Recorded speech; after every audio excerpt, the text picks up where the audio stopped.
Greeting again, family. It's your brother, Young Ten Commandment, man. We live from the west side of Jacktown in the historic Washington Edition, man. And I got these two brothers again, man. They're going to drop some knowledge to you, man. Listening to the ancestors, just chilling. But we can't chill without dropping some real on our people, man. So I'm going to let these informative representatives of this thing we call Black Nationals speak for themselves. Greetings, family. This is Mr. D. Meezy, Black Power, Hotel. Much love and all the divine greetings of black people. Well, Jumbo, Hotel, it's Assalamu Alaikum, Black African Power. Imam Haseeb here. Yeah, we happen to be sitting, I know the screen might be a little bit blurry, but we're sitting here taking a listen to one of our great ancestors, Dr. Ashaka Musa Barashango, a gentleman who came out of the Seventh-day Adventist Church, went and got the knowledge, came out, got into the Pan-African, what eventually became the Pan-African perspective, and then just was able to bless so many people with his knowledge. And I must also thank dear brother Sarnetta, who through his many ups and downs and stuff, people saying all kind of stuff about him, whether it's true or false, we can't deny that he has been producing in terms of the work and what he has produced in terms of his ability to take advantage of the media and controlling it in some small way to bless generations both now and to come. So big ups to Sarnetta for helping raise our awareness of our ancestors, including Dr. Ashaka Musa Barashango. Sarnetta has been putting in the work. I can't deny that. You know, I don't agree with a lot of his views, but he's putting in the work and raising the level of consciousness. So, Black Power to him. Black Power. That's right. You know, I was listening to Dr. Ashaka Musa Barashango. First found out about him through Nature of the Threat by Razcast. Right. And Razcast dropped it so hard, and he said something, Shaka Musa Barashango, and I remember it clicked in my head, but I didn't know what that meant at the time. I thought it was like a rap lyric.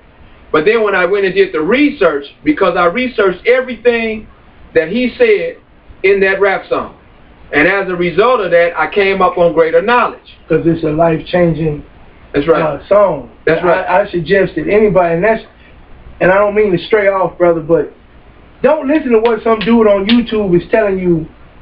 Don't listen to me. Make me show and prove. Don't listen to this brother. Make him show it. Do the research, man. Right. Do your own research. I don't give a... Dr. Wesley Muhammad could be telling it to you. Dr. Barashango could be telling you. Do the research. Dr. Clark. Do the you ain't gonna do as much research as Dr. Clark, but do the research for yourself. That's right. That's what I'm getting at. You know, even grandmaster teacher or not, man, do the research because you'll benefit from it. That's right. You'll benefit from it. Don't just be a parrot that catches hot phrases and catch buzzwords and that's what you use when you're doing stuff like this, man. Do the research, man. Right. Do the research. Buy some books. That's right. You know, one of the things is there is no valid substitute for reading, research, and study. And oftentimes, many of us feel like we're going to just get this overnight.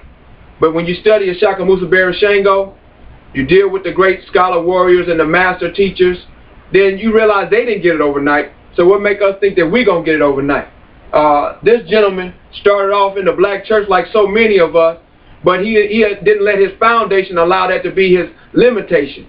And so he continued to grow and he continued to blossom. And that's why he's cherished in our memory even to this day. And that's why he can grace us with these lectures that are still as valuable now as they were when they were first given. Because they're still rich with information for anyone who's willing to take up their mantle as the son and daughter of light and go and do that research. And the next thing you know, you end up enriching yourself. And the others around you. That's your right. Light is supposed to shine around you 360 degrees. That's your energy. And positive electrons always create energy. Anything that you do positive will shine through all that mess, all that nigga mess. And, you know, we need a little bit of that too, but, you know, all your positivity is going to shine through that, man. No matter how the cut go, you need to do your research so that you can, each one teach one, bring one, so you can pull another brother or sister up. Yeah, I found out, you know, unfortunately, brother, you know, a lot of us have never defined freedom for ourselves. And as a result, those who might be willing to try to define freedom, especially our elders 55 and older, when you ask them what's their definition of freedom, oftentimes they don't have one. Or the white man is the first thing that they say. Right. That's right, because they don't have a definition of freedom that does not have the white man in it. Right. And if your definition of freedom, which you haven't come up yet with, when you finally do come up with it, if you have not eliminated your oppressor from that equation of what freedom is, then you are still a slave and a victim of your oppression. That's why I love Paulo Freire with Pedagogy of the Oppressed. I love Miseducation of the Negro by Carter G. Woodson. I love anything by Naeem Akbar. I love the most comprehensive solution-oriented scholar on the African-American experience, none other than Amos N. Wilson, who has dropped so many jewels, so much knowledge on us that anyone who wants to tap into something that's solution-oriented for the black community, all you got to do is reach for Amos Wilson's books, and you're going to see even he has a bibliography. Even he had to go do research. He didn't just get up and start talking because he felt a certain way, or he listened to a Farrakhan lecture or an Elijah Muhammad lecture, and then just got up and start repeating what somebody else said. Which are good lectures, by the way. Great lectures. Good lectures. That's right. Don't get it twisted. Right. This ain't about hating on our master teachers, but but when I go to a Nation of Islam mosque around this country, and I end up with more knowledge about their own teacher than they have, then that's a problem. And that's one of the main problems folks had with SETI. And I told him, I didn't agree with the way he did it, but I can't deny he ended up doing more teaching about Elijah Muhammad and what he brought to the table to most NOI members that NOI members had, and some of them been in there for 15 and 20 years. That's shameful. That's why I asked him to do it. Yeah. It came down because we thought that the FOI was spoon-fed this information. Yeah. So when we go to their masjids or their temples, however you want to call them, and we know more about their history than they do, I have a problem with that. Yeah, something's wrong. I don't have a problem with the Nation of Islam. Don't get it twisted. Right. I love them to death. That's right. So I don't want people to miss. Well, there's people in. When you deal with a Wesley Muhammad, down here we have a brother named Abram Muhammad who's been very successful and does great work. We work with him. But they even tell their congregants that they're not supposed to be just stuck on the belief. Right. They're supposed to be living this stuff. That they're not satisfied with the lack of research that is absent.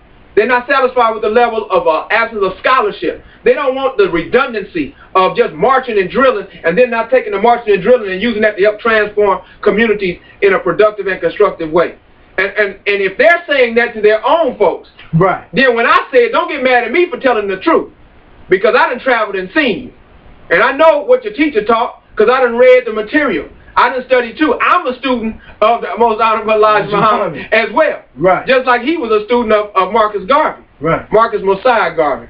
And so, let's give props to those who came before us, to the foundation that had been laid for us to walk on dry ground, like Asa here would say. And let's be thankful and grateful. And the way we be thankful and grateful is by living the lives that our ancestors have laid the course for us to do. Sir? I have one thing to add. You said that the average one of us doesn't have a definition of freedom. It's really sad, and I want to leave on this note. I want people out there in cyberland to think about this. How sad and downtrodden do a people have to be to go to their oppressors to find not only their identity, but their sense of worth, their sense of freedom, and their sense of power. Dr. Amos Wilson, in the Blueprint for Black Power, spent the first 150 first 100 pages dealing with the definition of power. So think about how prolific that is. That your oppressor says, okay, you free now. Well, what that mean to be free, master? Think about that. Much love, family. Until the next time, peace and blessings to you. Know thyself, to love thyself, to save ourselves. Motto tell. Black Power. There's something I thought about, man. It brought tears to my eyes when I really